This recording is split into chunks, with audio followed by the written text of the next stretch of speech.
Hello everyone and welcome to SkillCapped. In this guide, you're going to learn top pro strategies TSM used to sweep T1 in the grand finals of the T1 Nerd Street Gamers Showdown tournament. We'll be teaching you how you can punish teams that over-rotate through fakes executes, some insane lineups with a bunch of different agents, how to properly time executes, and so much more.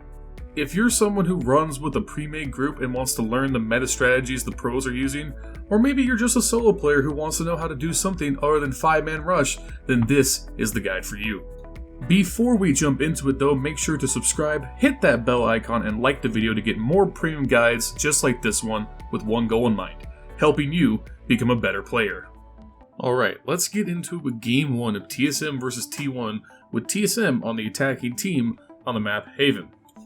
In this round, you're going to learn the perfect strategy to counter defenders that are over-rotating to shut down your attacks.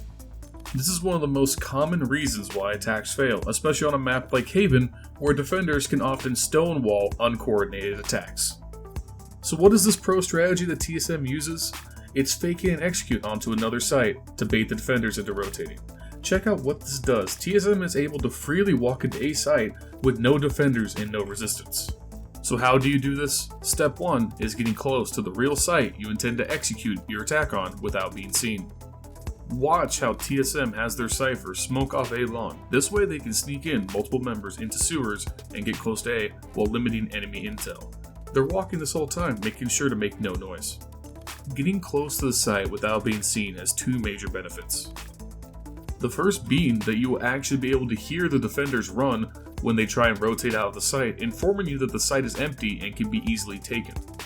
The second is that you're close enough to the site that once the enemy realizes you were baiting them to rotate, you can get onto the site without them rotating back in time to get in position to stop you. Once you're in this position near the site you intend to take, you can move on to step 2. You need another teammate to make noise and pretend to do a real execute on a different site. In this case, TSM get their Sage to wall off the left side of B site, which tells the defenders they're looking to attack B. Additionally, they get Brimstone, who casts smokes from far away, to actually smoke B site again to simulate an attack onto B, even though Brimstone is hiding in sewers preparing for the A push with the rest of the team. This teammate that's pretending to execute needs to be thought of as a sacrifice. They often will die doing this, as they have to actually commit to really sell that you're attacking this site. And that's okay, they're simply trying to bait rotations by the defenders. Another thing to realize is that this fake attack is best used later on into the rounds when you've established a pattern in how you take a bomb site and have noticed the enemy is rotating fast to stop it. In this case, TSM knows T1 is familiar with how they use utility when they look for a B attack. TSM always puts the Sage Wall down to block the left side and then smoke out the right side. This helps to make it more convincing since they're seeing the exact pattern they've used on a real attack in previous matches. Step 3 is now to execute. You have to pay attention to your sacrificial teammate. When they have fully pushed in and committed to the fake, that's when you need to be prepared to push in at any second on the real bomb site. Ideally, once your team takes control of the real bomb site, the player that's faking tries to back off and rotate back to the team if possible. And lastly, step 4, which is all about post-plant positioning. You get the spike down, now you need to defend it. The first rule in the post plant is to never stand in the same spot with another teammate. Notice how TSM spreads out their team members in multiple different spots across the bomb site. The reason why you want to do this is that it makes it extremely difficult for defenders to push into the site, as they have to take gunfights on multiple different angles simultaneously. The second rule is to try to have a teammate watch the flank. In this case, notice how Sage, who initially did the fake out on B, rotated to watch the flank behind them. This lets the remaining 4 teammates focus on what's in front of them. The third rule is simple: don't peek. Your goal is to stall and waste time so that the spike will eventually explode. This means throw down your utility on the choke points the defenders will be executing from, and waiting for them to push those choke points into sight rather than peeking and trying to trade with them early. In this specific case, A Heaven is a great spot for defenders to get picks from, as they can look across the whole site with the height advantage. However, it's very hard to push out of having to jump out into no cover and taking fall damage if you don't land on the boxes to the side of it.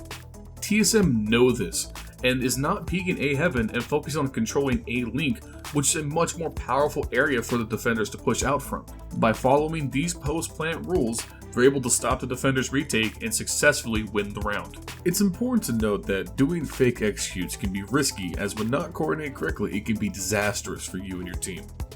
Luckily, T1 show us later on in this map how an uncoordinated fake can go very wrong once they switch sides. Although T1 tries the same fake, putting Sage mid to put up a wall, TSM doesn't bite, and T1 ends up getting massacred by Wardell trying to sneak into C site. So let's break this down and find out what they did wrong so you can avoid it too. The round starts with Food using a Brimstone smoke to cover C long and let him move around the ult point location. Always keep an eye on your smokes while you are near them. It's far more common than people think for someone to creep through. Remember, your smoke isn't a wall, it's only vision denial. You still need to be concerned about players pushing through and shooting you through it. This death is way more impactful than most players realized, as the agent that died was Brimstone. Agents who have access to smokes are so important on the attacking team, as they often would allow you to push into a site by denying angles from the defenders. And with Brimstone dead so early in the round, T1's options in terms of strategies now become much more limited. Here, the first mistake is made. They make a call to go for a fake B into C long push without any of the caution or setup exhibited by TSM in their pistol round play. You should always, when possible, try and consider what the enemy knows before making a mid-round call in your games. TSM have pushed for intel through A, picked Food on C long, and may have sound hints on someone in mid. This alone makes a fake significantly harder. Compare this to TSM doing their fake. They executed immediately at the start of the round, limiting the amount of time the defenders had to gather intel. Now watch how Skadoodle uses his Sage Wall B in an attempt to draw a rotate, but fails to get into any fights or draw significant attention to himself. What's most important here is that the enemy Sage is still holding an angle on B.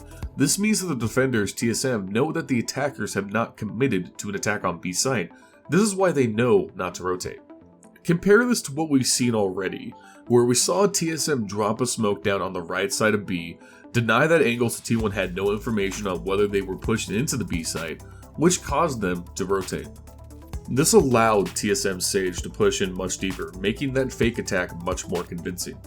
Compare this to T1's fake execute. Sage never fully pushes in, causing the defending Sage to always continually hold that angle and gain intel. So not only was this fake execute not convincing enough, causing 0 rotates from TSM, but the timing is completely off.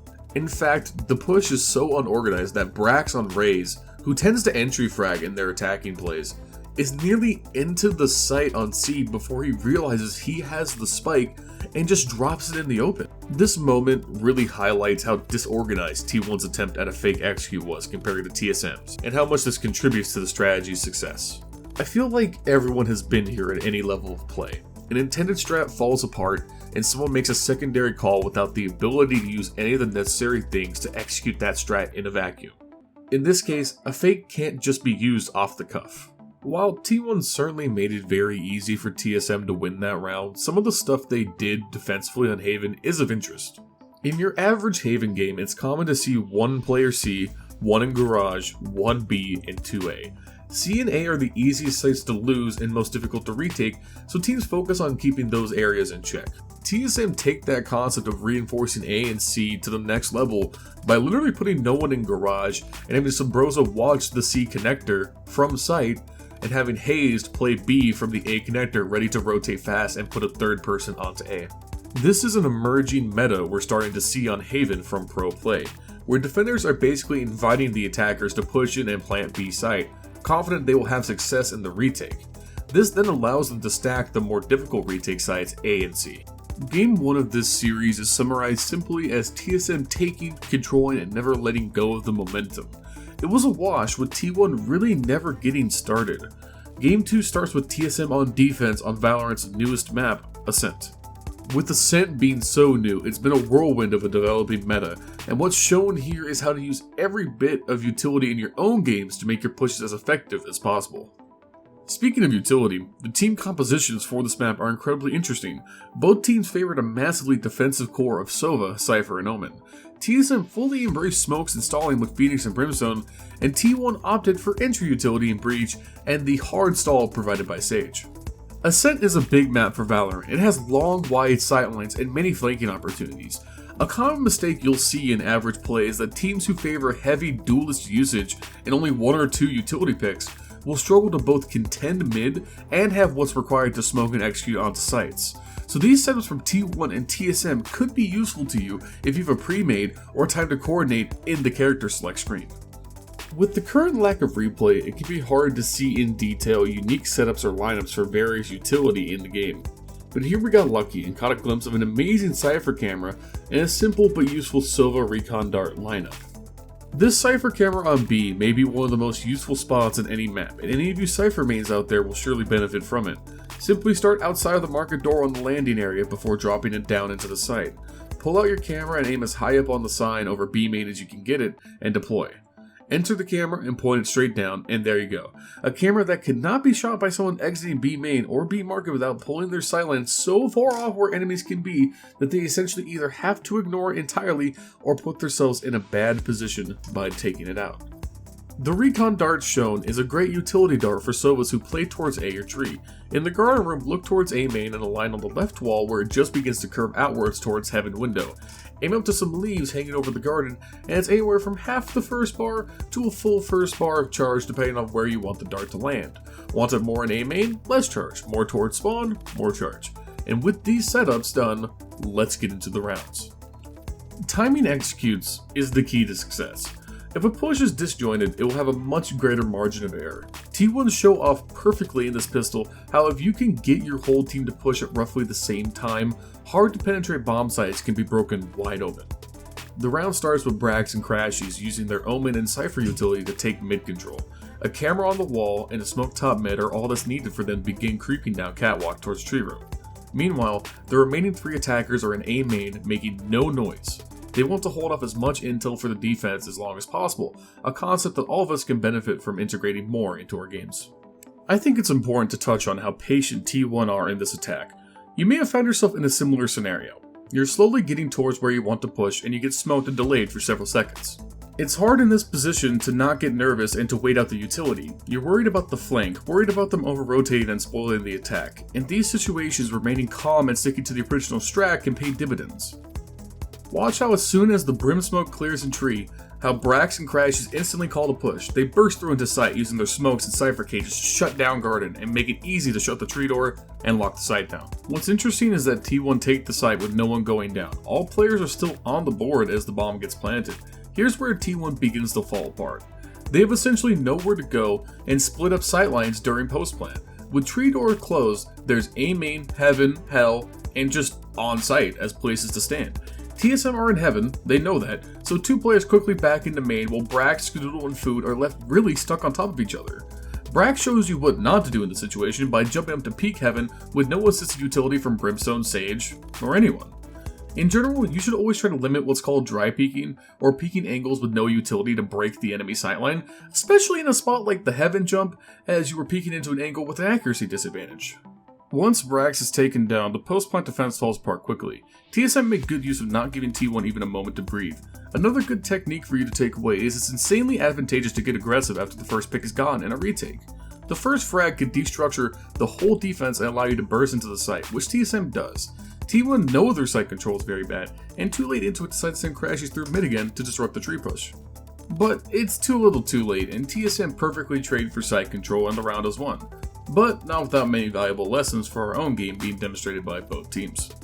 What we see here is the best example in this series of just how important trade fragging and watching your teammates' backs will win you a round, sometimes irregardless of strategy. This is T1's first gun round, and it's pivotal for them to get offensive momentum if they don't want this game and series to fall away. So they keep the strat here simple. Split push A and rely on the fact that due to the investment into Spectres and Marshals by TSM in the previous round, they hold the weapon advantage. Sometimes the easiest way to gain confidence in a round is realizing that you hold firepower advantage. Watch how confidently 3 T1 players just mosey up mid to catwalk. In these ranges, the Phantom is deadly, outgoing enemies through full armor and having deadly spray potential. Brax, Crashies, and AZK are just one unit. Crashies and AZK are making sure that Brax can't be flanked in any way while putting one of the best players in the world in the position he thrives in, the entry. Brax is methodical here, leaving no angles unchecked and absolutely destroying Sabrosa, who has a tendency to lurk. Something we should all be paying attention to, because you can pick up on enemy ticks throughout the course of a game and use them to your advantage. This pick on an overextension on Catwalk causes one of TSM's few grave errors in this series. It pushes Drone off a tricky corner angle inside of tree, and instead of falling back, he chooses to go off his teammate's intel and push Brax in mid and flash through the Omen smoke. Even for a top level player like Drone, this play is just too risky. He doesn't know how many are in mid, and even with the flash, it's a low percentage fight due to having to blast through an Omen smoke. As a defender, you should always be weighing the risks of aggression and only choose to do so when it's absolutely in your favor to do so. Instead, Drone pushes the frag Brax and is cut off by Crashies with basically no damage done. It even forces Haze to get aggressive too, thinking there's 2 maximum on Cat, and get utterly dusted by AZK, who's covering another angle for his teammates. This sequence is brilliant teamwork, and frankly, we can only dream of things working this well with our friends or randoms in our own games. From here, this round is over. Wardell picks food entering the A site, but is instantly traded by Skadoodle, making that 3 frags for T1 directly a result of great teamwork.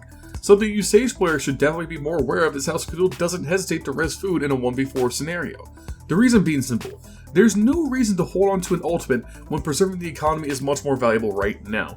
Instead of having to buy a full kit for food, they only need to replace his armor and spent utility, helping them secure potentially another full buy should they lose the following round. This kind of economy management will be valuable to you no matter what you do in this game. So we skipped pretty far ahead in the game to round 18. We're here for what it shows us about aggression on defense and following up on picks 1 on offense, both tools that you can use in your game to great effect when done correctly. Now, here's the thing. I find often that people struggle with the concept of aggression on defense. You yourself may have been in this situation before. You're on defense, and in my nightmares at the wee hours of the morning, you're playing on Haven as well, and your defense goes like this. Round starts, nothing happens, you hold your site and either defend against a push or retake another site, rinse and repeat. And if it's on Haven, I hope you're not holding C solo, I hope that's not your job. This loop can be very hard to get out of and often lead to offensive swamps, the main issue being map control. Defensive aggression boils down to not conceding crucial map control. It can help you eliminate potential side pushes and let other teammates rotate, go on flanks to gut attacks early, or even get a pick early into a round that disrupts the offensive setup. The problem is that aggression is a massive risk on defense. Getting caught out either on the initial push or the flank after can make the attack even easier. Crashies shows us this perfectly. This round goes very slow at the start, with TSM spread all across the map and pushing and prodding with utility and keeping T1 tied up at all main chokes. Heavy utility usage on B causes Crashies to use his Cypher Cage early on the B main. TSM jiggle in and out of it, a common tactic to overwhelm Cyphers with sound cues. Usually this just mixes up Cypher's idea of when the push is going to hit, but here it causes an unintended side effect.